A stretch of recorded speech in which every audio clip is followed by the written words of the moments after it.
Enquête. On commence une grande enquête. On attaque par des gens du métier. On pose la même question à tout le monde. Alors la littérature. On les harcèle. En général, ils répondent la même chose avec des variantes. C'est moins bien qu'avant. Ah, c'est terminé. Certains, moins nombreux, sont secrètement optimistes. Mais si ça va revenir, allez, il y a des choses formidables.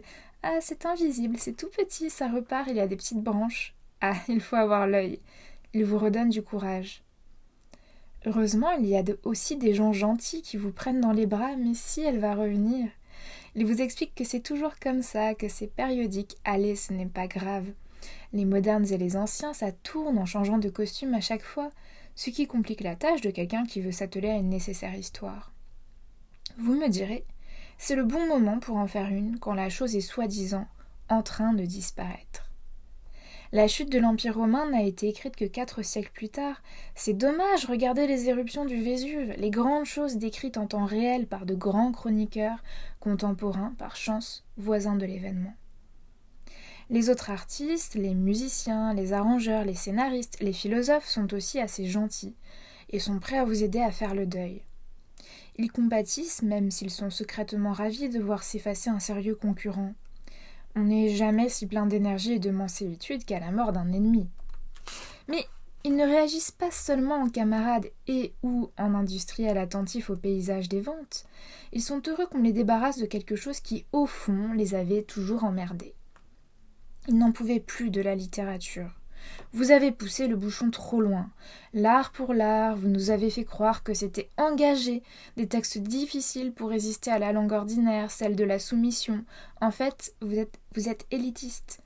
Nous, on aime le peuple, on parle normalement. L'enquêteur en prend plein la gueule. Ce n'est pas de tout repos de vouloir créer une nouvelle plateforme de réflexion et d'échange sur ces questions aussi peu à l'ordre du jour. Quel sacerdoce! On risque de ressembler au type qui glisse son pied dans la porte pour fourguer une encyclopédie en 20 volumes, ou au couple de témoins de Jéhovah qui tient absolument à vous raconter qu'ils ont de leurs yeux vu la naissance de Jésus. C'est dur, on se fait virer. On tombe sur des gens qui hurlent « Vous nous avez saoulés du vide !» Ah, les écritures, l'expérimentation, dehors, monsieur est moderne, eh bien ça nous emmerde. Moi, Boulez, je dis merde. Je dis merde à Boulez. L'enquête se complique, on ne comprend plus rien. Post-truc, pré-machin, on ne sait plus où on en est. Qui défend quoi? Qui parle ici? Avant, on se devait d'être difficile, distant, opaque pour s'engager, pour attaquer la langue dominante. Maintenant, il faut être transparent. Un journaliste à tête de grenouille, ce qui est assez rare, ils ont plus souvent des têtes de chevaux. Les chiens, ce sont plutôt les auteurs, prêtant un ami qui prépare une histoire de la critique jusqu'à nos jours. Ce journaliste s'étouffait de rire en proclamant au cours d'une émission. L'illisible, c'est kitsch. Bien sûr, il avait raison. Il n'y a rien de pire que les livres volontairement ou involontairement incompréhensibles. Mais on sentait derrière cette assertion un grand soulagement, et surtout une envie sadique de coller au bûcher des libertaires démodés. Il a raison, quand la chose devient trop sérieuse, on a intérêt à la saboter. On va descendre de notre perchoir, on va retrouver la vraie vie, sans filtre, les émotions de tous. On va parler normalement, on inventera un nouveau moyen d'être direct. Voici mon premier conseil pour réussir votre livre. Ne faites pas l'artiste, ni l'artisan. Ni Van Gogh, ni souffleur de verre. Trouvez la position la plus proche possible du lecteur visé et ne bougez plus. Soyez mou, transparent, dominable. Surtout si vous êtes dévoré d'ambition. Cherchez désespérément le premier degré, le plus petit dénominateur commun et restez-y. Essayez de coller au monde, et à force il nous ressemblera. Comme l'a dit récemment un professeur spécialiste de l'image, à l'heure où de nombreuses séries auscultent le pouvoir politique, la réalité doit impérativement rattraper la fiction. Pleureuse. Cette histoire de déclin, ce sont aussi les gens qu'on aime qui nous l'ont soufflé à l'oreille. Des êtres merveilleux, des penseurs à la fois rigoureux et fantaisistes. Il n'y a plus rien à transmettre, nous disent-ils. Nous ne pouvons plus faire d'expérience. Nous voilà noyés dans le récent éternel, sans les lumières du passé qui viennent éclairer une face inconnue de la maison que vous habitez. Bref, on nous a expliqué qu'on est... Je suis comme Cadio. Je ne pense pas que la littérature soit finissante. Par contre, je pense qu'il est très complexe de se repérer dans la littérature contemporaine. Et cela à cause d'un faisceau de facteurs. Le premier, c'est que l'institution scolaire, donc l'enseignement secondaire, n'enseigne pas beaucoup les textes du contemporain. Donc ce n'est pas à l'école qu'on va apprendre ce qui est bon et ce qui l'est moins. La deuxième de ces raisons, c'est que le passage du temps n'a pas fait son travail, tout simplement. Les textes n'ont pas encore été classicisés, canonisés, et il n'y a pas eu un tri. Donc en fait, quand on regarde ce qui nous reste dans les collections des maisons d'édition du 19e siècle et ce qu'on publie aujourd'hui, forcément, ça va être plus compliqué aujourd'hui, il va y avoir plus de choses. La troisième de ces raisons, c'est que il y a de plus en plus de gens qui écrivent et de plus en plus de textes qui sont publiés. Ça, c'est une des tendances de l'édition, en France en tout cas. Et une autre de ces raisons encore, c'est peut-être que des maisons d'édition qui avaient un très grand prestige symbolique par le passé, parce qu'effectivement, par le passé, elles ont édité des écrivains qui sont restés des classiques, n'assument plus forcément le travail de recherche qu'on attendrait d'elles. Ce qui signifie qu'on peut être déçu parce qu'elles publient. Je ne vise aucune maison d'édition. En réalité, c'est souvent du côté des maisons d'édition moyennes, voire petites et indépendantes qu'on va trouver les choses les plus intéressantes. À chacun de délimiter ce qui va l'intéresser. Moi par exemple, j'aime beaucoup le travail des éditions de l'Ogre, des éditions Publi.net, des éditions de la Contralée, de POL ou de Vertical par exemple. J'en donne que quelques-unes, mais évidemment il y en a plus. Ensuite, il faut se trouver des maisons d'édition, parce que vous savez que vous appréciez leur travail, qu'il y a eu un vrai travail de recherche et de retravail éditorial et que vous pouvez leur faire confiance. Mais vous pouvez aussi chercher des médiateurs, donc des critiques littéraires, qu'ils soient ou non professionnels. Vous en trouverez plein sur le web, sur YouTube, sur des sites de critiques. Et puis vous pouvez aussi tout simplement repérer quelles librairies mettent en valeur des livres qui vous plaisent. C'est compliqué, c'est un vrai travail de défrichage qui peut prendre des années. Ça fait bientôt 10 ans que j'essaye de lire de la littérature contemporaine et je suis encore un peu perdue. Donc dans cette vidéo, ce que je voulais faire, c'est vous donner un aperçu de mes goûts en littérature contemporaine, non pas en expliquant ce qui me plaisait dans ces textes, mais simplement en vous lisant des extraits. En fait, en vous donnant à entendre le travail de la langue. J'ai choisi un corpus restreint, c'est-à-dire uniquement de la littérature contemporaine de langue française, publiée en France par des auteurs plus ou moins français. C'est-à-dire que je n'ai pas du tout la prétention de couvrir tout l'espace mondial où on publie en langue française. Je ne connais rien à la littérature québécoise, par exemple. Je n'ai pas non plus la prétention de vous parler de littérature traduite parce que tout simplement, on se rendrait vite compte que j'ai des grosses lacunes sur plein d'aires culturelles différentes. Enfin, ici je vais parler d'œuvres narratives. Et je ferai une autre vidéo pour la poésie. Donc c'est un petit voyage en 10 stations que je vous propose. J'espère que vous allez trouver des choses intéressantes. Et n'hésitez pas à laisser un commentaire pour me dire si certaines langues en fait vous ont plu, tout simplement. Et voici Fabien Clouette, qui est, il me semble, le tout premier auteur à avoir été publié par les éditions de l'Ogre. Il a publié depuis Le Bal des Ardents, aux éditions de l'Ogre aussi, et Speedboat en collaboration avec Quentin Leclerc. Donc quelques rides, son premier roman, j'avais été très surprise en le lisant. C'est difficile à lire. Il me semble que c'est l'éditeur qui dit ça, on dirait que tout s'effrite dans ce livre-là. Vous allez voir, c'est tout à fait vrai. En fait, on est tout le temps perdu, on ne sait pas où on évolue. Chapitre 1. Les frères, c'est des moineaux. Ils savent nager tout comme eux dans les mares du chemin. Ils sont avec les adultes, devant, ceux qui dans l'épave au nord continuent de nager. Le groupe compte un grand nombre d'enfants. Alors, on a pris plus de temps pour descendre parce qu'ils nagent moins vite. Si on regarde le ciel, il y a encore 2-3 bras cassés qui traînent. Le dernier guide les tire. C'est souvent comme ça, il faut bien palmer et tenir jusqu'en bas. Ils vont arriver avec la corde. On fait quelques tours pour se disposer au grillage, comme l'avait indiqué le premier guide, celui qui a fait le voyage à côté de la mer dans la voiture. On attend à peine 30 secondes avant que ça cogne un coup, 2 coups. C'est de l'autre côté, au nord. Il sait que la mère est contente d'avoir contourné la caisse tout à l'heure. Le dernier guide a pris sa position et donne de petits coups répétés sur la tête du poisson, pour le dissuader de taper à nouveau contre les grilles. Il ne pourrait pas passer à travers, mais les vibrations créées détraquent certaines machines. Il y en a qui disent que ça peut faire entrer en résonance des composants des bouteilles. Il ne faut pas risquer trop de choses à 80 mètres de fond. D'autant que les masques enfants se détachent facilement et qu'on prend vite de l'eau dans le nez. On est peu habitué aux si grands groupes.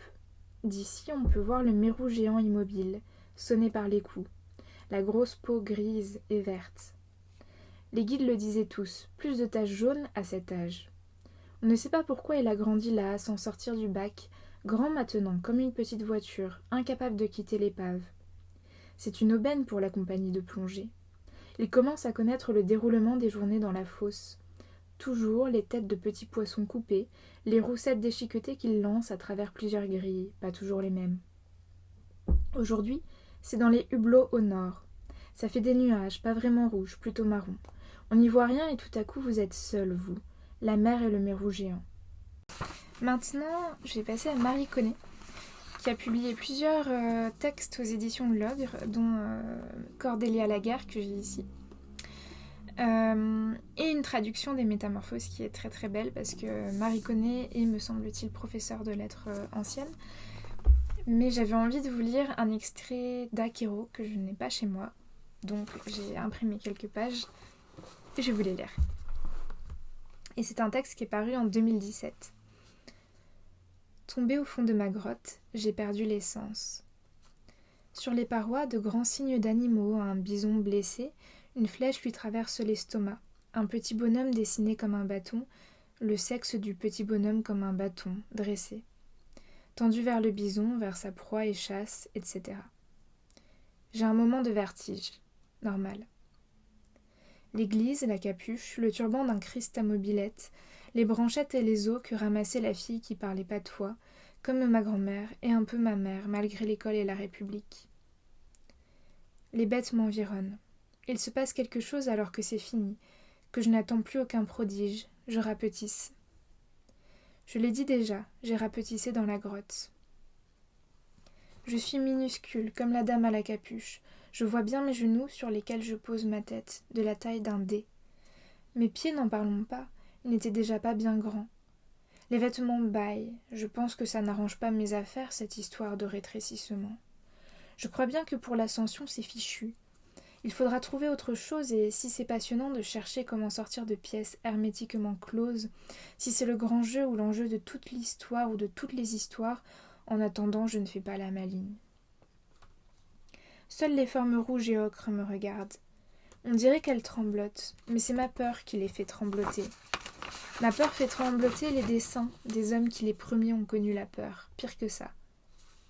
Je pense, grotte ou pas, dedans, dehors, petite comme je suis, quelques centimètres sur quelques centimètres, eh bien j'ai toujours su que la journée, je ne dis pas la vie, mais la journée, modeste, il faut la faire tenir et c'est du boulot. Ma vieille, c'est le moment où ça ne tient plus. Il doit être aux alentours de 17 heures si je me fie à la lumière que j'aperçois, très loin, très haut, dans la fente par où j'ai dégringolé. Le soleil est parti vers l'ouest, il commence à chuter. C'est ainsi que le bout de ciel, je le prends dans la gueule, un pur rayon, du feu. Bien. C'est normal donc. Mon heure. Le jour ne tient pas, et les grands animaux, mammouths par exemple, tremblent comme s'ils allaient attaquer. Le jour est plein de mauvaise conscience. La mauvaise conscience a une méthode. Elle déglingue le travail qu'on a fait. Mon Dieu, à 17 heures dans la grotte, je dis que tout est tordu et négligé. Négligé me brise en morceaux. Je n'ai rien fait que de très négligé. J'atteins l'endroit sensible. J'ai peur. Je n'ai pas peur. Les deux en même temps. Avant, il y avait, dans les moments découragés, toujours quelqu'un ou quelque chose qui survenait, et devant qui faire fière figure, et je faisais. Je faisais toujours. Je ne fais plus. Je suis à présent plus petite que la dame à la capuche qu'on a appelée Vénus, puisque tout nous ramenait aux antiquités classiques. Même les Magdaléniens et les Pyrénéens. Je suis enfermée avec des animaux chassés et leurs chasseurs qui vacillent, Les lignes vacillent, l'encre végétale sur la pierre vacille, les siècles, ce qu'est l'histoire, nos années. Celle de Bernadette vacille, celle où attendre la fin du monde sous réchauffement climatique. Avec tout ça, je suis enfermée, pas vraiment seule. M'accompagne la mauvaise conscience ou pire encore la malfaçon dans le travail, les travaux. Plus la peur. La même peur tremble chez les bêtes qui ont été chassées et vont l'être de nouveau sur les murs de la grotte. Nous tremblons. Nous sommes devant le coup de... C'est peut-être une anesthésie générale qui va nous emporter. L'anesthésie commence. Je n'ai plus besoin de faire la fière figure. Je mange l'intérieur de mes joues. Mon visage mesure 1 ou 2 centimètres sur 1 ou 2.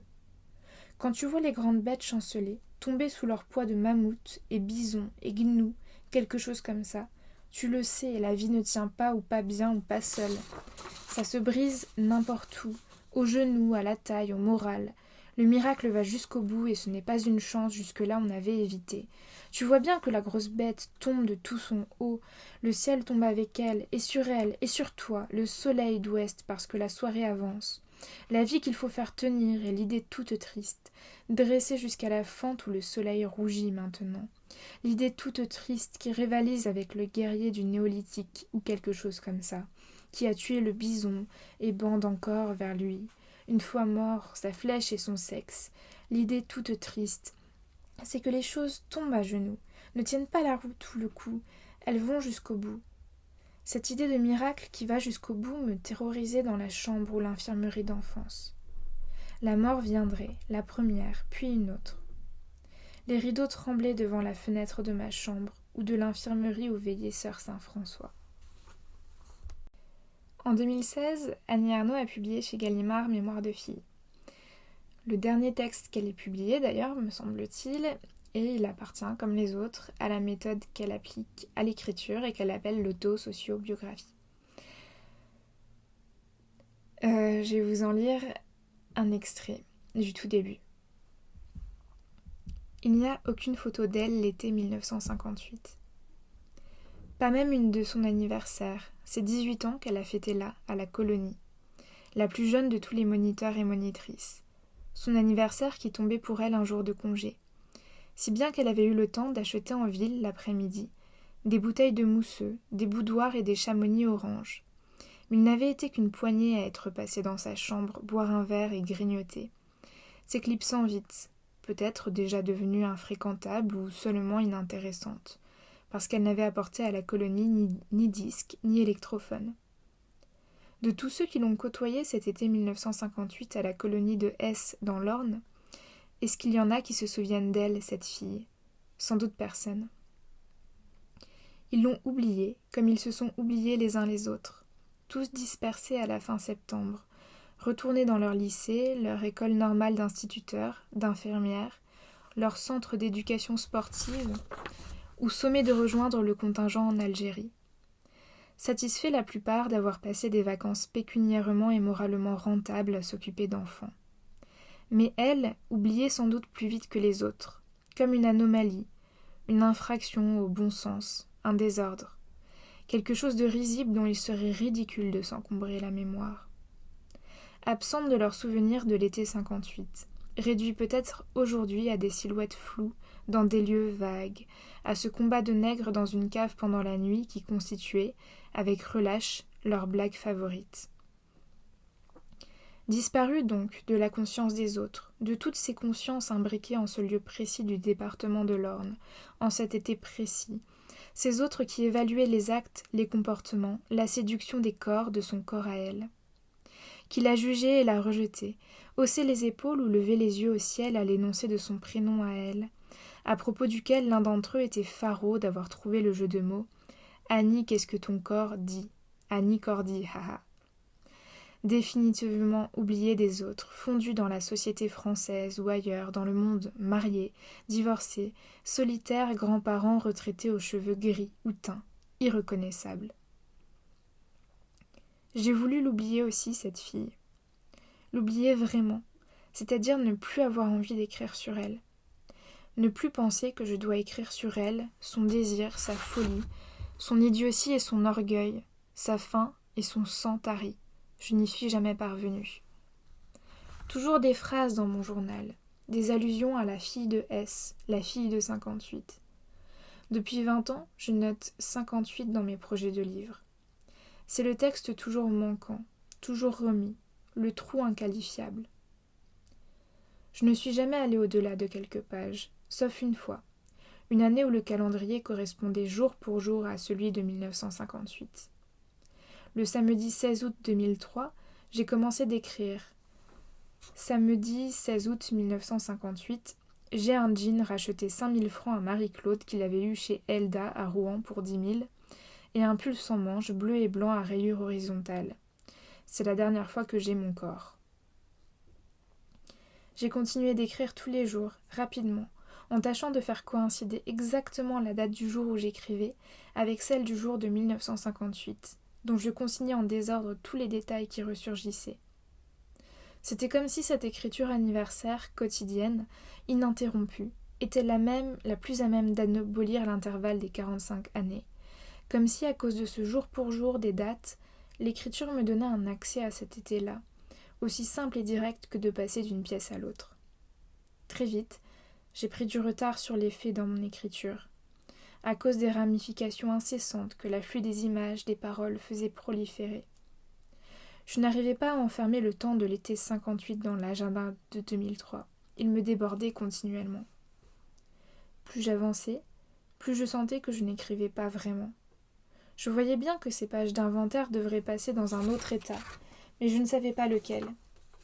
Je ne le cherchais pas non plus. Je restais au fond, dans la pure jouissance du déballage des souvenirs. Je refusais la douleur de la forme. J'ai arrêté au bout de 50 pages. Plus de 10 ans ont passé. 11 étés de plus, qui portent à 55 années l'intervalle écoulé depuis celui de 1958. Avec des guerres, des révolutions, des explosions de centrales nucléaires, tout ce qui est déjà en train de s'oublier. Le temps devant moi se raccourcit. Il y aura forcément un dernier livre, comme il y a un dernier amant, un dernier printemps, mais aucun signe pour le savoir. L'idée que je pourrais mourir sans avoir écrit sur celle que très tôt j'ai nommée la fille de 58 me hante. Un jour, il n'y aura plus personne pour se souvenir. Ce qui a été vécu par cette fille, nul autre restera inexpliqué, vécu pour rien. Aucun autre projet d'écriture ne me paraît non pas lumineux ni nouveau, encore moins heureux, mais vital, capable de me faire vivre au-dessus du temps. Juste profiter de la vie est une perspective intenable, puisque chaque instant sans projet d'écriture ressemble au dernier. Que je sois seule à me rappeler, comme je le crois, m'enchante. Comme d'un pouvoir souverain. Une supériorité définitive sur eux, les autres de l'été 58, qui m'a été léguée par la honte de mes désirs, de mes rêves insensés dans les rues de Rouen, du sang tari à 18 ans comme celui d'une vieille. La grande mémoire de la honte, plus minutieuse, plus intraitable que n'importe quelle autre. Cette mémoire qui est en somme le don spécial de la honte. Je me rends compte que ce qui précède a pour but d'écarter ce qui me retient, m'empêche, comme dans les mauvais rêves, de progresser. Une façon de neutraliser la violence du commencement, du saut que je m'apprête à effectuer pour rejoindre la fille de 58. De Michon, on parle trop pour que je vous apprenne quelque chose, mais je voulais vous lire l'une des plus belles scènes de littérature que je connaisse, qui se trouve dans Le Roi du Bois, un texte de 1996. J'ai peint pour être prince. J'avais peut-être 12 ans. C'était le plein été, l'heure du soir où il fait encore chaud mais les ombres tournent. Je faisais glander des porcs dans un bois de chêne vers Neuilly, en contrebas d'un grand chemin. J'avais écorcé une baguette et m'étais beaucoup réjouie d'en frapper ces grosses bêtes ineptes passant à ma portée. Je m'en étais lassée et me contentais de briser à toute volée les fougères, les fleurs hautaines du sous-bois dont ma violence exaltait les odeurs. J'aimais user de ce fléau. J'entendis venir, de loin, une voiture lourde à petit train. Je me cachai et me tins coi. Le plein soleil frappait la route et j'étais là, dans l'ombre, à regarder cette route au soleil, pas plus haut que la terre, invisible. À 10 pas de moi et de mes porcs, dans la lumière de l'été, un carrosse s'arrêta, peint, chiffré, avec des bandes d'azur. De cette caisse armoriée jaillit une fille très parée qui riait. Elle courut comme vers moi. Elle m'offrit ses dents blanches, la fougue de ses yeux. Toujours riant, elle se suspendit à la limite de l'ombre. Résolument me tourna le dos.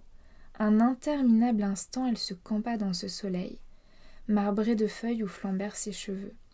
Ses jupes d'azur énormes, le blanc de ses mains et l'or de ses poignets. Et quand dans un rêve ses mains se portèrent à ses jupes et les levèrent, les cuisses et les fesses prodigieuses me furent données, comme si c'était du jour, mais un jour plus épais. Brutalement, tout cela s'accroupit et pissa. Je tremblai. Le jet d'or au soleil sombrement tombé faisait un trou dans la mousse. La fille ne riait plus, tout occupée à serrer haut ses jupes et sentir d'elle s'évader cette lumière brusque. La tête un peu penchée, inerte, elle considérait le trou que cela fait dans l'herbe. La défroque d'azur lui bouffait à la nuque, craquante, gonflée, avec extravagance offrant les reins. Dans le carrosse, dont la porte peinte battait encore un peu tant la pisseuse l'avait allègrement poussée, il y avait un homme accoudé, en pourpoint de soie défait, qui la regardait. Il avait autant de dentelle à son col qu'elle en avait aux fesses. Il souriait comme on le fait quand nul ne vous voit sourire, avec du dédain et un plaisir mélangés, à la fois modeste et fat, avec une tendresse féroce. Le cocher regardait ailleurs, policé et bestial. Le jet de rue de la belle s'épuisait. Le prince lui dit une gentillesse, assortie d'un mot abject qu'on réserve aux plus basses catins. Il souriait plus franchement, plus tendrement. Les mains de la femme se crispèrent dans la dentelle qu'elle troussait, et elle eut un gloussement peut-être servile, suppliant ou ravi qui me combla. Elle avait relevé la tête et le regardait aussi. J'imaginais ce regard comme du sang. De hautes fleurs blanches fleurissaient contre ma joue. Tout cela était plein de violence indifférente, comme les cieux à midi, comme la cime des forêts. D'un bond, la femme fut debout, le flamboiement ordinaire des jupes recouvrit celui des cuisses. Elle revint au carrosse, plus lente que tout à l'heure, avec complaisance et de l'affectation dans la démarche. Elle était rouge, elle baissait les yeux, elle ne souriait pas. Le prince, si. Elle s'assit devant lui dans un bruissement de soie. Il lui baisa la main, l'empoigna un instant sous ses jupes, puis, cérémonieux, lointain, fit claquer hors de la portière 2 doigts. Chevaux et cochers, qui sont des morceaux de carrosse, obéirent à ce petit bruit qu'ils connaissaient, et docilement emportèrent vers Rome leur délicate cargaison, faite d'une autre substance que le bois des carrosses et le cuir des harnais, d'une autre chair que celle des cochers et des chevaux, une chair qui pourtant comme celle des chevaux pisse et regarde, mais qui a le temps et l'esprit de jouir de l'un et l'autre, de pisser plus bestialement qu'un cheval et d'en jouir, de regarder plus intensément qu'un cocher ne cherche son chemin par nuit noire, mais d'en jouir, une chair qui porte au ventre des dentelles pour être chère davantage, ou qui les porte au col pour n'être plus chère mais seulement nom, éclat, dédain, la chair extrême des princes. Ces chairs diverses donc s'éloignèrent, et cela fit en partant de la poussière comme un troupeau de moutons. Je ne sais si j'eus ce qu'on appelle du plaisir ce jour-là, j'étais encore petit. J'allais à l'endroit où elle avait levé ses jupes. J'allais à l'endroit où le carrosse s'était arrêté, la petite place consacrée où je calculais que s'était tenu le prince. J'y regardais l'orée, l'arbre exact sous lequel la fille avait pissé pour ses yeux. Je baisai ce que j'imaginais d'une main blanche. Je dis tout haut le mot qui désigne les basses putains, je fis claquer 2 doigts. Les arbres, dans la lumière, étaient immenses, nombreux, inépuisables. Nous sommes ainsi faits que des cuisses nues là-dessous nous semblent plus vastes. Dieu qui voit tout d'un regard égal, nous, ne l'envions pas. Le regard que nous envions, c'est celui qui se porte sur ce dont il s'apprête à jouir. Le monde devrait-il en crever? Assis là sur ce chemin en plein soleil, où fugacement avait souri un prince qui peut-être n'était que marquis, je me mis à pleurer, à grand bruit, à grands sanglots. J'aurais voulu brûler. Une exaltation insensée me portait, qui était peut-être de la peine, de la colère, ou ce rire déchirant de ceux qui soudain trouvent Dieu sur un chemin. C'était l'avenir sans doute, cette boule de larmes. C'était Dieu aussi bien, à sa curieuse façon. Maintenant, je vais passer à Emmanuelle Pirer, l'autrice de Féerie générale que malheureusement je n'ai pas aujourd'hui. Donc ce sera un extrait de Comment faire disparaître la Terre qui est paru en 2006. Si nous décidons de nous évader grâce à un tunnel, nous ferons apparaître en creusant ce tunnel un important monticule de terre, soit la version en négatif du trou, qu'il nous faudra éliminer avec la plus grande vigilance, sachant qu'il est bien sûr peu commode d'imiter du vide avec du plein. Le scénario du bonheur, récapitulatif concernant le bonheur. Il paraît que le sujet qui fait le plus rêver les Français est leur habitat. Nous voulons un espace qui nous appartienne, où nous pourrons innover, échapper aux réglementations. Choisir librement les couleurs, c'est à cette condition que nous prenons des initiatives et devenons inventifs. Ce rêve récurrent de propriétaire d'un bonheur en forme de maison avec un jardin explique le succès de l'émission Du côté de chez vous, présentée sur TF1 par Leroy Merlin qui obtient un taux de satisfaction proche de 100%. Les architectes sont consternés par l'enthousiasme pour l'habitat pavillonnaire et les tourelles provençales qui humilient leur profession. D'un certain point de vue, depuis une trentaine d'années, la femme de 30 ans a entamé une ère de bonheur formidable qui lui est échue non complètement à l'improviste, mais tout au moins de manière soudaine et surprenante. Autant dire que s'agissant des femmes propriétaires de maisons avec un jardin, le score est presque alarmant pour l'histoire humaine. Les indicateurs ont déjà atteint la cote d'alerte de la joie dévastatrice. Le philosophe Épicure, qui consacra toute son existence à l'élaboration d'une méthode infaillible pour atteindre le bonheur, avait lui aussi établi scientifiquement la nécessité du jardin. Enfant, j'étais en désaccord avec les opinions de l'époque, définissant intérieur, extérieur ainsi que leur rapport. Ces théories étaient injustes et donnaient constamment l'avantage à l'extérieur, alors que d'après moi, bonheur signifiait rester dedans, rester à l'intérieur de la maison, même s'il faisait beau dehors, même s'il faisait tellement beau. Le retour de la chaumière dans la mode architecturale est un exemple du bon goût lamentable de propriétaires. Bien qu'il s'agisse d'un chapitre urbain, il me faudra donc plusieurs bombes de verre. Le scénario du bonheur. Avant d'emménager dans sa brillante et verte conclusion intitulée Le Jardin, où l'on s'assoit dans l'herbe en mangeant des grillades, Épicure a bâti un gros travail déductif. Il ne pouvait pas affirmer de but en blanc « Le bonheur est un jardin pour faire des barbecues entre amis ». Il fallait qu'il commence par faire la démonstration. Il procéda comme les autres scénaristes en appliquant le conseil des guides pratiques intitulés « Comment écrire un scénario ». Particulièrement le premier conseil, qui traite de l'écriture proprement dite. Lorsqu'un jeune auteur veut écrire un scénario pour le cinéma ou la télévision, il faut savoir que l'immense quantité d'éléments à conserver en mémoire nécessite de la rigueur. Un bagage d'études scientifiques est non négligeable. On peut opérer à partir de fiches Bristol qu'on punaise au mur et de feutres de couleurs différentes. Le principe à Hollywood, ou dans la plupart des films français, est de travailler à l'envers, à rebours du déroulement temporel. Le scénariste connaît déjà au départ la scène finale, le sens du film, le CQFD, bref, le Z du film, et il l'inscrit en majuscule verte sur le dernier Bristol tout à fait à droite de son mur de travail.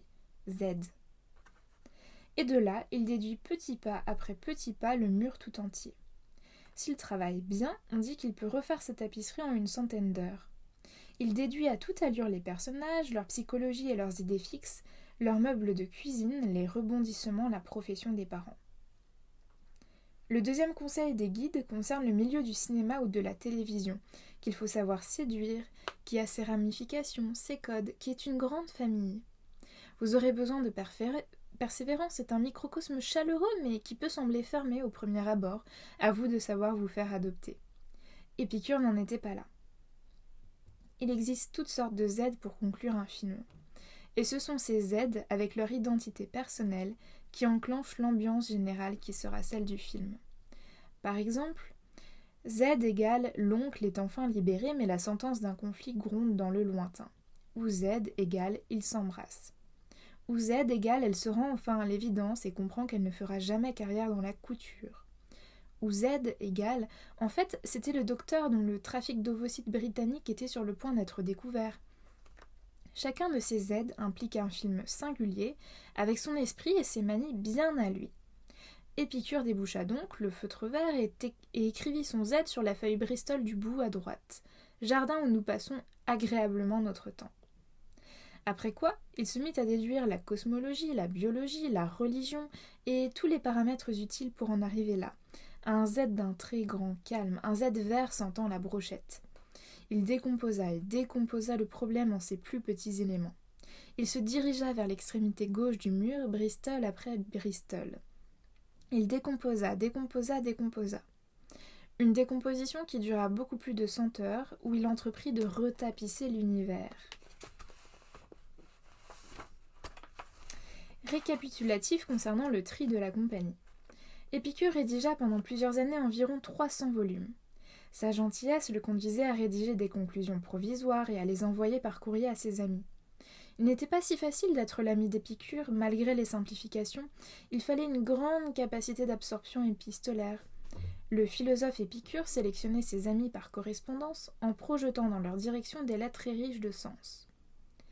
Il paraît qu'en Occident, ce sont surtout des hommes qui choisissent leur conjointe par correspondance sur des catalogues de sites internet. Une épine dans la femme de 30 ans. Il paraît que certains hommes sont déçus par la tournure que prend la femme de 30 ans. Notre mentalité et notre attitude sont décourageantes, c'est le parcours du combattant pour réussir à nous satisfaire. Nous sommes blasés de tout, nous n'avons pas envie de construire une famille, nous faisons facilement la tête, par exemple lors de sorties. Il y a des Françaises qui parviennent à s'ennuyer à Euro Disney. C'est pourquoi elles préfèrent épouser des jeunes femmes plus exotiques, d'où émane une certaine douceur et une joie de vivre, qui sont gaies et travailleuses et ressemblent à des oiseaux chatoyants. L'origine climatique des femmes russes ne les empêche pas d'être au plus haut point chatoyantes. Il paraît que, bien qu'elles aient une poitrine plus petite que celle des Françaises ou des Américaines, elles ont la taille particulièrement fine. Déjà, dans l'enfance, elles organisent des concours entre amis visant à avoir la taille la plus fine possible. Une proportion croissante d'hommes français épousent une femme qu'ils n'ont vue qu'en photo auparavant. Ils vivent un conte de fées avec Olga, 28 ans. On leur a lu une dose trop massive de contes durant leur enfance. L'invasion du marché du livre jeunesse par les contes depuis le XIXe siècle est un problème de société. Il faut faire attention à ce qu'on lit aux petits. C'est pourquoi j'eus l'idée, afin d'éclaircir la situation, de faire passer aux frères Grimm mon test de Rorschach, dont je donnerai les conclusions tout à l'heure quand j'aurai terminé de corriger, ce qui est assez long si on veut respecter tout le processus éthique et technique du test. Aussitôt qu'un homme français a arrêté son choix sur Internet, les deux fiancés peuvent commencer à échanger des lettres d'amour, des projets d'avenir et un aller simple en avion pour l'oiseau. La femme de 30 ans. Un jour, Honoré de Balzac rassembla dans un court roman triste et loufoque, intitulé La femme de 30 ans, un ensemble de récits qu'il avait rédigés au sujet des femmes, et qui décrivent d'étape en étape la situation sociale et amoureuse de la femme de 30 ans dans les années 1830. L'étrange principe du livre est d'étudier la femme de 30 ans à 20 ans, 30 ans, 40 et 50 ans. Quoique l'héroïne Julie d'Aiglemont vieillisse de 3 décennies dans le cours du livre, elle accumule les années sous le titre générique de « Femme de 30 ans ». À 30 ans, âge situé vers le milieu du livre, car le plus significatif pour les souffrances endurées par la femme, le bilan est catastrophique. Je vous le résumerai à l'occasion si nous sommes en forme. Et cette désastreuse femme de 30 ans, pour qui partiellement en vertu du déterminisme social tout va au plus mal, se prolonge de manière complètement illogique jusqu'à la mort. À 40 ans, à 50 ans, déguisée en cheveux blancs, Julie d'Aiglemont est encore la femme de 30 ans. Et à 20 ans, c'est déjà elle aussi qui tire les ficelles et qui, par en dessous, prend les plus regrettables décisions. On la voit dès le début en Miss Catastrophe, n'en faisant qu'à sa tête, se décider justement pour le mauvais mari, on la voit choisir le militaire qu'elle trouve le plus admirable à cheval, alors qu'on sait aujourd'hui que ce n'est pas un bon critère. Cheval, bouton doré, coup d'œil de Napoléon ne sont rien pour le bonheur conjugal. Balzac avait constaté que femme de 30 ans était un problème qui durait toute la vie. Une casserole que les femmes traînaient de la naissance à la mort, leur femme de 30 ans stagnait constamment en elle, même à la toute fin de l'existence où elle est encore là, toute plissée en forme de ride. La femme de 30 ans était la tache qui ne s'en va jamais, une eau sociale indélébile. Un jour, où je venais de dépasser l'âge de 30 ans, je jugeais qu'il était temps de faire le point et de procéder aux mises à jour de cette théorie. Et maintenant, passons à Nathalie Quintane, avec un texte en fait qui n'est pas de la fiction, c'est Ultra Proust, une lecture de Proust, Baudelaire, Nerval, où on trouve en fait quelques petits essais de Quintane et dans la seconde moitié des extraits, il me semble, du Contre Sainte-Beuve de Proust. Donc, elle l'a publié aux éditions de la Fabrique en 2017, et je vais vous lire le tout début, qui s'appelle « Pour un OOP, oubli obligatoire de Proust pendant un demi-siècle ». Tu l'aimes pas beaucoup, Proust. Il est tellement couvert d'amour. Il a tellement été aimé depuis un siècle.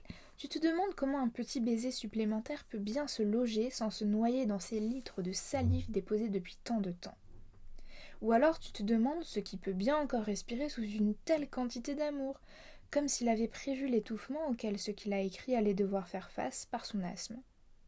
Un asthme prémonitoire? Trop c'est trop. Au fond, c'est plutôt les Proustiens que t'aimes pas. Mais comment veux-tu séparer le Proust d'aujourd'hui de ce que les Proustiens en ont fait? C'est le Proust de la recherche. L'amour de la recherche est indivisible. Il aurait dû couper dans les réceptions, dans Guermantes. Tu sens qu'il y a un travail éditorial qui n'a pas été fait. Mais je peux pas dire ça. Ça non, tu ne peux pas parler de la recherche comme ça. De toute façon, tu n'es ni proustienne, ni spécialiste. Je ne peux pas. C'est tout bonnement impossible. En même temps, on voit bien dans le Sainte-Beuve qu'il est en train de choper ce sur quoi il cherche à mettre la main. Et le sentiment qu'il a que c'est la dernière limite, que s'il attend encore ne serait-ce qu'une matinée, il ne pourra plus.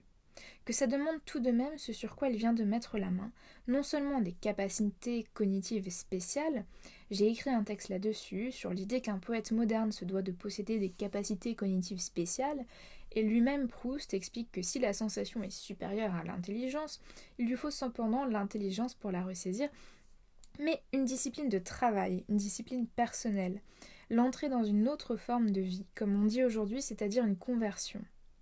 On ne peut écrire ce qu'il a écrit dans le temps qui lui était imparti, qu'il savait lui être imparti, sans conversion.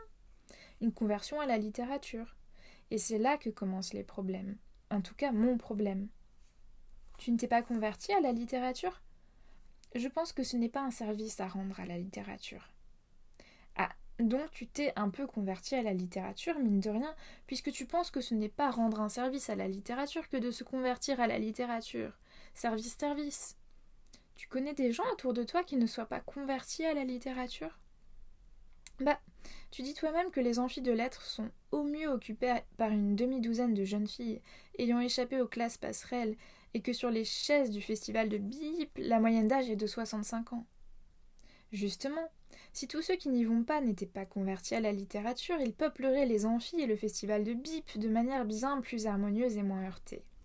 Si on ne les y voit pas, c'est bien qu'ils adhèrent sans discussion à une certaine idée de la littérature, celle que Proust définit pour lui-même dans la dernière partie du Contre Sainte-Beuve, sa conclusion. Pour lui-même, en sautant cela dit au nous, en passant de la première personne du singulier à la première personne du pluriel. Et dans ce nous, il embarque tous les écrivains à venir et ceux du passé qu'il admire. Jusque-là, tout va bien. Toi aussi, tu voudrais que tout le monde pense comme toi?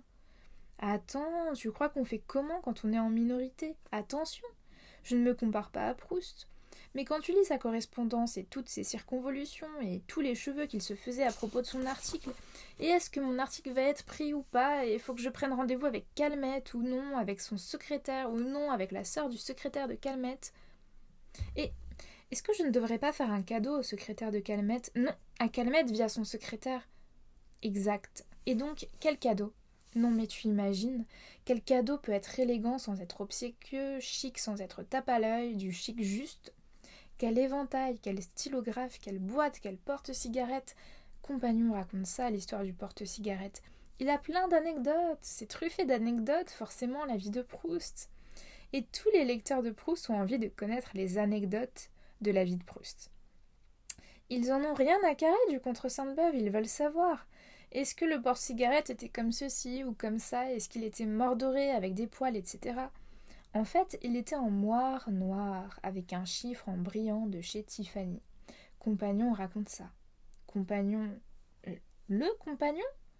Compagnon, le ponte de la Sorbonne. Il donne des conférences où tous les sièges sont pris. Il n'y a même pas de quoi glisser un porte-cigarette de chez Tiffany entre les fessiers des auditeurs. Et donc j'ai googlisé porte-cigarette Tiffany pour me faire une idée de ce fameux porte-cigarette, en particulier la moire noire. Imagine qu'il a quand même passé le mois de janvier 1913 sur ce porte-cigarette. Mais à moire noire, je n'ai trouvé qu'une page d'images de baskets, des baskets noires de marque. Ça te rend idiote cette commande. C'est avec ce porte-cigarette qu'il pensait avoir peut-être la possibilité de s'attirer l'attention de Calmette afin de voir publier son article, raconte Compagnon. Alors tu sens bien que Proust n'est pas en position de force. Et toutes les moqueries. Ah oui, l'autre avec ses duchesses, moi ça ne m'intéresse pas les duchesses. Et sa phrase, son premier lecteur de comité de lecture. Ah non, mais on en est à peine au milieu qu'on a oublié le début, alors comment voulez-vous qu'on atteigne la fin? Il y en a quand même un paquet qui ont dû se foutre de sa gueule à l'époque, ce petit snobinard, ce salonnard, ce mondain qui se prend pour un écrivain et patati.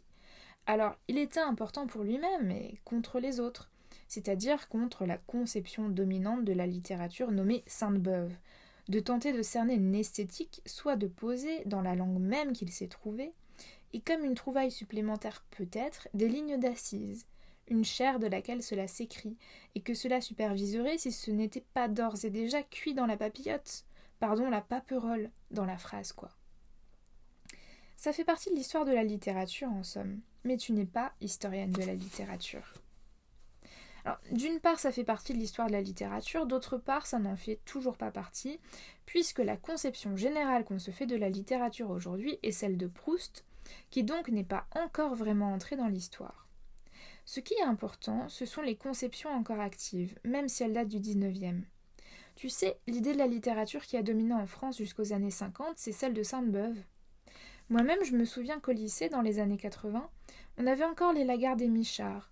On lisait La vie de Rimbaud dans le Lagarde et Michard. De l'adolescence, on discerne chez lui les troubles, l'intransigeance, la soif d'absolu. En italique, dans le Lagarde et Michard. C'est marrant, parce que je me souviens pas de beaucoup de mes collègues de l'époque comme intransigeants ou ayant soif de l'absolu. Enfin bref, les choses ne se succèdent pas logiquement comme ça l'une après l'autre sagement. On est encore sous domination Sainte-Beuve et Proust. Qu'est-ce qui nous intéresse chez Houellebecq? Le nom de son chien, non? Je suis sûre d'avoir lu le nom de son chien quelque part. Tu te souviens du nom de son chien, celui qui est mort? Là, c'est Sainte-Beuve, pas Proust. Les amateurs de littérature ne peuvent pas se contenter de la version Sainte-Beuve, c'est trop vulgaire. Pourtant, l'histoire du porte-cigarette de chez Tiffany en moire noire avec un chiffre en brillant. Et puis la version Sainte-Beuve est sous cache ou sous protection. En tout cas, elle n'est plus seule, elle est équipée. La version Sainte-Beuve est équipée par celle de Proust, comme celle de Proust est équipée par celle de Barthes, croit-on. La version Proust est tellement intégrée qu'on n'y voit même plus la version Sainte-Beuve embarquée. Dans les conférences sur Proust ou sur n'importe quel grand écrivain, la version Sainte-Beuve fonctionne comme un moment de détente. Les bons profs savent jouer de ça. C'est exigeant et nous savons tous que nous sommes là réunis dans l'exigence, et même que c'est l'exigence qui nous réunit, mais au fond, nous sommes un peu comme tout le monde, nous avons nos faiblesses, n'est-ce pas? Nous avons besoin d'un petit moment de détente, d'un intermède, et cet intermède, tiens, je vais vous l'offrir, je vais vous parler de Gaston Calmette et du porte-cigarette que Marcel lui a offert en janvier 1913 pour espérer voir publier son article dans le Figaro. L'anecdote du porte-cigarette ne se soutient que de ce que personne dans la salle n'ignore que la bonne version de la littérature, c'est celle de Proust. L'effort inouï du grand écrivain, un effort solitaire pour descendre en lui-même et en remonter, en révéler pour tous ce qu'il appelle le moi profond. Par opposition, au moi mondain et superficiel de Beuve, cette vie intérieure ambiante, dont seul l'écrivain de génie est capable de rendre compte, parce qu'il est précisément le seul à la cultiver et à la développer dans l'écriture. Ces dimensions inexplorées de l'âme humaine, comme le reformule un célèbre journaliste littéraire à la télé en 99. C'est daté quand même, c'est vachement daté, c'est même périmé. Mais on est dans une démocratie périmée, est-ce que ça nous empêche de vivre? Il y a aussi Ahmed Slama dont le prochain livre Marche aux frontières paraît dans quelques jours chez publi.net et dont le premier ou le deuxième, je ne sais plus exactement, Orance était paru aux éditions Incipit en W qui n'existe plus, mais le livre est encore trouvable. Et donc Orance, c'est la contraction de Oran et errance. Donc c'est un texte très urbain. Donc je vais vous lire vraiment, pas le tout début parce que le tout début est un peu méta, mais le juste après. Le jeune homme erre parmi la mouvance perpétuelle, Émulation d'un marché quotidien, la Bastille, son flux continu, des pas tout autour de lui qui s'esquissent, cabas bourrés de denrées hétéroclites, leurs mouvements de balancier, cabas aux formes vaguement traditionnelles, tressés de plastique multicolore, les éviter, avancer, sol carton boueux où couignent ses semelles, tandis qu'à son bras brinque-balle des sacs plastiques dont les poignets pendent et saluent les badauds au rythme de ses pas. Leur texture à ces sacs, fine et quasi translucide, teintée de bleu ou de gris, index et pouce en ripent la surface, délie l'un de ses sacs, l'extirpant à ses congénères, et dans sa main, à lui, toute tendue en haut, le sac de virevolter, le jeune homme de crier « Boursette, Boursette, Boursette, Boursette », souffle binaire, celui de ses pas. On ne sait trop qui accompagne qui cadence l'autre, et dans cette rue, quoi? Quelques mètres de largeur, étrécis par les bâtiments, leur hauteur, façade noire ci-dessus. Deux rangées que rongent les trottoirs, enfilades d'étals montés, bien avant lui, bien avant sa naissance, depuis des décennies, ils sont là, les étals, leur constitution sommaire, dépioter quelques planchettes, les remiser parmi les denrées, sur ces planches, bois pourri, soutenus par des tréteaux qui vacillent au moindre frôlement. Et dans cette rue donc où l'on se masse, surtout à cette heure, quelle heure, lui qui jette des œillades délicates à sa montre, toute nappée de plastique, épais, noir, 19, non, pas tout à fait 19 heures, un peu plus de 10 heures d'activité, la routine quoi. Savait commencer, réveil, 7 heures du matin, s'apprêter, lui, ses habits, préparer ses affaires, mère absente, ce ménage à exécuter par les bureaux au néon désert, cuisine aseptisée de l'appartement, silence du carrelage branlant, ce lait chocolaté tout prêt, tiédi par la tante, servi dans son mug favori, et sur la table dallée, touché lisse et froid, carrelage épais, et ces lignes ciment blanc qui les joint, granuleux, quasi pulvérulents, on y passe un doigt et les particules fines de s'accrocher. Il y a cette motte, non pas de beurre, mais de margarine, la belle, ce mot qui, en son esprit, resterait à jamais lié au pain rassis, au couteau cranté, au sillon large, imprimé sur la surface jaunâtre, et à ces bandelettes qui se dessineraient. Il délaisse tout ça, s'empare du mug fétiche, tout diapré d'animaux bariolés, arche de Noé. Il y trempe même un doigt, pendule, toujours 7 heures, ce mouvement, à peine perceptible de la grande aiguille, et par l'appartement, assez grand, 80 mètres carrés tout de même, 4 pièces. Il sinue dans ce couloir austère, 10 mètres ? Un peu moins. Seules 2 commodes s'y dressent, le chauffage essentiel, le carrelage surtout, noir, orangé, stylisé de fêlures, des portes aussi. Partout des portes, 7 en tout. Une seule à double battant qu'il pousse, délicat, et il se terre au séjour. Jambes croisées sur le tapis rêche, recroquevillé, qu'il est, à 2 mètres du téléviseur, marque allemande, d'ancienne Grundig, datant d'avant la télécommande. Cet embarras d'abord, s'être posé sans allumer, mais le voici qui allonge le bras, ce doigt tendu vers le bouton rugueux, dénué de courbe. Il s'y écorche parfois, pas d'ergonomie en ces temps, téléviseur allumé, dessin animé qu'il mire, lait chocolaté absorbé, augmenter le volume afin que les sons lui parviennent jusqu'aux toilettes où, assis, la porte bien ouverte, cet angle. Ne pas quitter l'écran depuis la petite pièce, et ses paroles, ses musiques ineptes, elles le suivent jusqu'à la salle de bain, se mêlant au ruissellement fluet, discret, pénuré d'eau. Se laver à l'aide de petites bassines, plastique épais, s'habiller devant le téléviseur, au moment où les dessins animés qu'il adulte débutent. Et le voici parti, cartable harnaché, collège à quelques pas de l'appartement familial. Il y passe des heures mornes, matière qui s'enchaîne, ronron qui alterne de grain de voix en grain de voix, juste des nuances, pas de changement réel. Il y passe sa journée donc, arrimé au banc, là-bas, tout derrière, scrutant les sonneries successives qui le mènent jusqu'à midi d'abord. Ne jamais envisager l'épreuve de la journée dans sa globalité, procéder par étapes. La matinée en premier, revenir à midi, manger, ragoût quotidien qui l'attend, bouillon aux teintes marron, pommes de terre pulvérulentes, pois chiches, leur moulure parfois, quelques haricots qui s'allongent, creusés de cratères, ce retour ensuite rapide, école à l'instant où par les haut-parleurs juchés aux fêtes de la ville essaiment la litanie quotidienne de ces chants langoureux.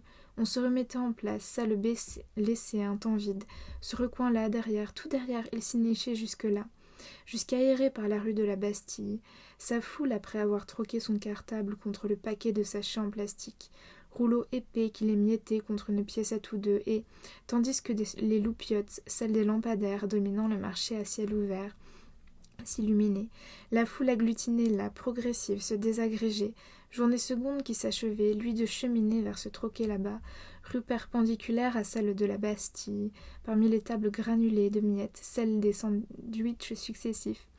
Il se nichait tout au fond de l'établissement, et parant à toute rapine, dissimulé derrière les pilastres, établissait une comptabilité hâtive, se réservant quelques pièces, pour lui, le gros irait à son ubiquiste de mer. Virgule. Et ça reprend. J'aime bien le rythme. Bon, c'est pas toujours des phrases aussi longues, mais en tout cas, il y a une constante, ce sont les virgules à la fin des paragraphes et les points de suspension au début. Et ce rythme qui est très chaloupé, et avec plein de « et », une espèce de rime interne comme ça. Jean-Philippe Toussaint avec La salle de bain, qui est paru en 1985 aux éditions de Minuit. Le texte est numéroté. En fait, il y a des petits paragraphes qui sont numérotés. Et des parties. La première partie s'appelle Paris. 1. Lorsque j'ai commencé à passer mes après-midi dans la salle de bain, je ne comptais pas m'y installer. Non. Je coulais là des heures agréables, méditant dans la baignoire, parfois habillée, tantôt nue. Edmondson, qui se plaisait à mon chevet, me trouvait plus serein. Il m'arrivait de plaisanter, nous rions. Je parlais avec de grands gestes, estimant que les baignoires les plus pratiques étaient celles à bord parallèle, avec dossier incliné, et un fond droit qui dispense l'usager de l'emploi du butoir cale-pied. 2. Edmondson pensait qu'il y avait quelque chose de desséchant dans mon refus de quitter la salle de bain, mais cela ne l'empêchait pas de me faciliter la vie, subvenant aux besoins du foyer en travaillant à mi-temps dans une galerie d'art. 3. Autour de moi se trouvaient des placards, des porte-serviettes, un bidet. Le lavabo était blanc, une tablette le surplombait sur laquelle reposaient brosse à dents et rasoir. Le mur qui me faisait face, parsemé de grumeaux, présentait des craquelures, des cratères çà et là trouaient la peinture terne. Une fissure semblait gagner du terrain. Pendant des heures, je guettais ses extrémités, essayant vainement de surprendre un progrès. Parfois, je tentais d'autres expériences. Je surveillais la surface de mon visage dans un miroir de poche et parallèlement les déplacements de l'aiguille de ma montre. Mais mon visage ne laissait rien paraître. Jamais. 4. Un matin, j'ai arraché la corde à linge. J'ai vidé tous les placards, débarrassé les étagères. Ayant entassé les produits de toilette dans un grand sac poubelle, j'ai commencé à déménager une partie de ma bibliothèque. Lorsqu'Edmondson rentra, je l'accueillis un livre à la main, allongé, les pieds croisés sur le robinet. 5. Edmondson a fini par avertir mes parents. 6. Maman m'apporta des gâteaux. Assise sur le bidet, le carton grand ouvert posé entre ses jambes, elle disposait les pâtisseries dans une assiette à soupe.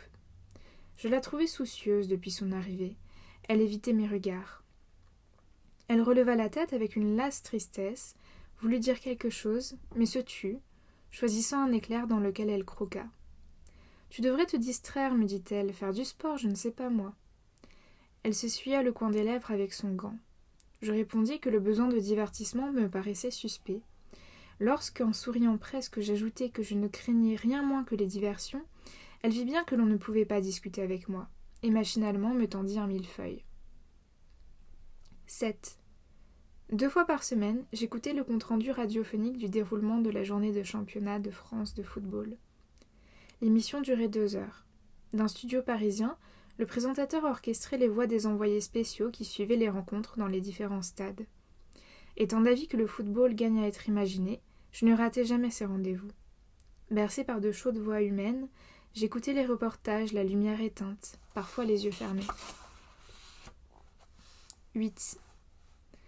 Un ami de mes parents, de passage à Paris, vint me rendre visite. Il m'apprit qu'il pleuvait. Tendant le bras vers le lavabo, je l'invitai à prendre une serviette. Plutôt la jaune, l'autre était sale. Il se sécha les cheveux longuement, avec soin. Je ne savais pas ce qu'il me voulait. Comme le silence s'installait, il me donna des nouvelles de ses activités professionnelles, m'expliquant que les difficultés auxquelles il se heurtait étaient insurmontables, car liées à des incompatibilités d'humeur entre des personnes de même niveau hiérarchique. Jouant nerveusement de ma serviette, il marchait à grands pas le long de la baignoire et, exalté par ses propos, se montrait de plus en plus intransigeant. Il menaçait, vociférait. Finalement, il traita la cour d'irresponsable. « Je tente l'impossible, disait-il, l'impossible, et tout le monde s'en fout. » 9. Je portais des vêtements simples, un pantalon de toile beige, une chemise bleue et une cravate unie. Les tissus tombaient avec tant de profit sur mon corps que tout habillé, je semblais musclée d'une manière fine et puissante. J'étais allongée, détendue, les yeux fermés.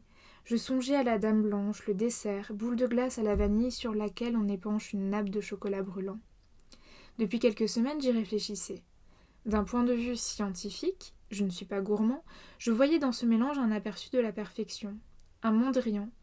Le chocolat onctueux sur la vanille glacée, le chaud et le froid, la consistance et la fluidité. Déséquilibre et rigueur, exactitude. Le poulet, malgré toute la tendresse que je lui voue, ne soutient pas la comparaison. Non. Et j'étais sur le point de m'endormir lorsqu'Edmondson entra dans la salle de bain, pivota et me tendit 2 lettres. L'une d'elles provenait de l'ambassade d'Autriche. Je l'ouvris avec un peigne. Edmondson, qui lisait derrière mon épaule, souligna mon nom sur le carton d'invitation. Ne connaissant ni autrichien ni diplomate, je dis qu'il s'agissait d'une erreur, probablement. 10. Assis sur le rebord de la baignoire, j'expliquai à Edmondson qu'il n'était peut-être pas très sain, à 27 ans, bientôt 29, de vivre plus ou moins reclus dans une baignoire. Je devais prendre un risque, disais-je les yeux baissés, en caressant l'émail de la baignoire, le risque de compromettre la quiétude de ma vie abstraite pour... Je ne terminai pas ma phrase.